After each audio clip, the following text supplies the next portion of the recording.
So it's been about a week and I have exactly the same oil drips that I had before I changed the valve cover gaskets.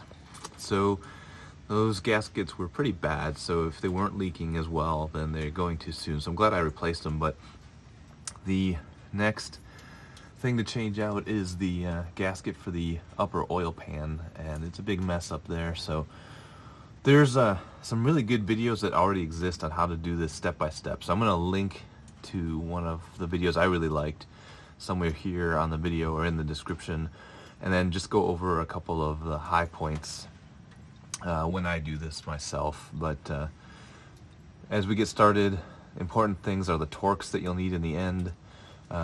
These 5 bolts are going to be 40 foot-pounds when you put it all back together, and then the 10 millimeter bolts up there are 105 inch-pounds, or about 9 foot-pounds of torque when you put those back on.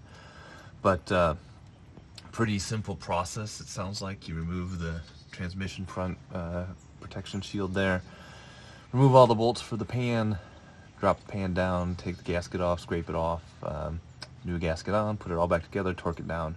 Should be good to go. I'm also due for an oil change anyway, so it works out that obviously you have to drain all the oil and replace it, so hopefully it doesn't take that long. And the only other things that I noticed in the other videos, don't forget to take the dipstick out before you try to put the pan back on. And the sequence for putting these bolts back in is important, I guess. Get them all started, then you do these outside bolts, and then these bolts, 40 foot-pounds. But anyway, we'll talk more about that later. So I just pulled the cover, the transmission cover off that you have to take off in order to get to the oil pan gasket bolts. So I want to point out a couple things. So I'm doing this in my garage. I've got a 2.5 inch suspension lift, otherwise I'm just laying on the floor. So these bolts are, they're, well, I'm gonna say this long, but they're about 2 inches long. They're threaded all the way in, so you do have to back them out all the way.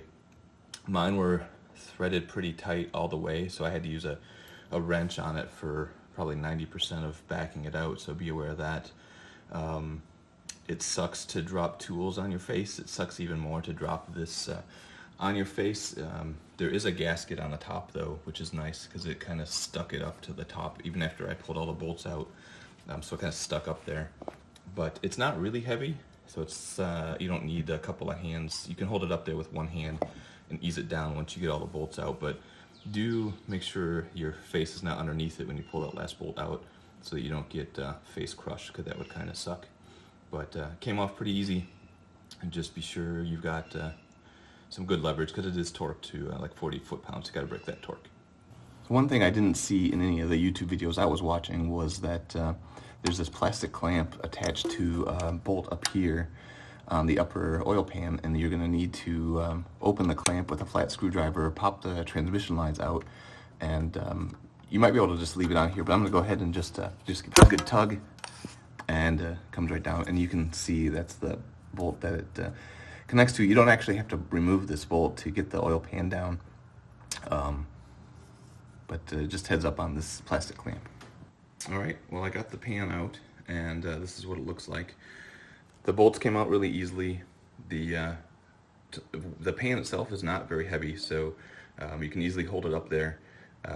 Do hold it in place though. When I took the last bolt out, it was ready to drop. And you can see there's oil tracks all around some of these bolt holes, so I think this is definitely leaking on me. And there's, of course, a reasonable amount of oil still in the pan. It doesn't all drain out when you drain the oil, so make sure you capture that as well.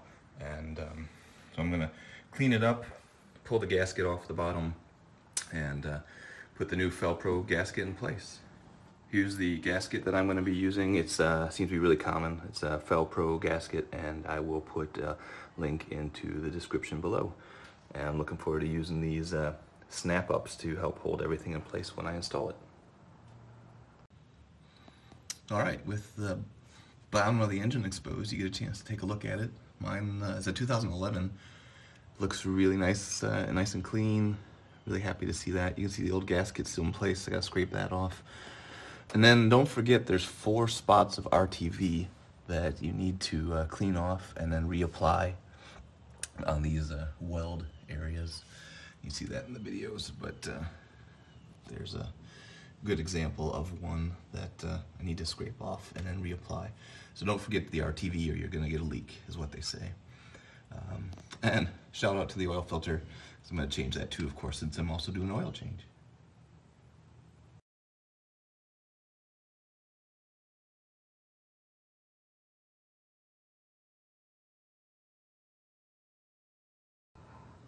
Okay, so here we are, 10 hours later. And I told you I'd give you some lessons learned that I didn't hear in other videos, and I've got a couple for you. First, these bolts, they are size M6 by 1.0 by 20 millimeters long. I know that because when I went to install one of these after I had gotten the drain pan out, it snapped. Just running it in, not even torquing it. It snapped, and it took forever to get it out. So, lessons learned, be really careful putting your bolts back in. And in fact, I would recommend investing in an M6 by 1 tap. And go ahead and run a tap through all these bolt holes so that you don't run into issues. And I would also make sure that the bolts you pull out, that you clean the threads.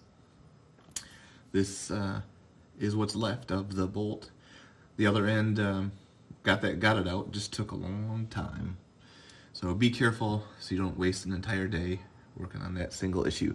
The other lessons learned, I saw this in somebody else's video, and I don't know if it's necessary or not, but it sounded easy enough to do. But they said to, on your transmission dust cover, torque these outside bolts first, then torque these 3 bolts, and then do these 2 inner bolts last.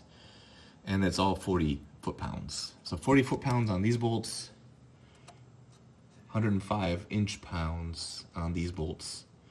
I hope yours goes successfully, and I hope you have a lot less time involved than I ended up on this project. Good luck.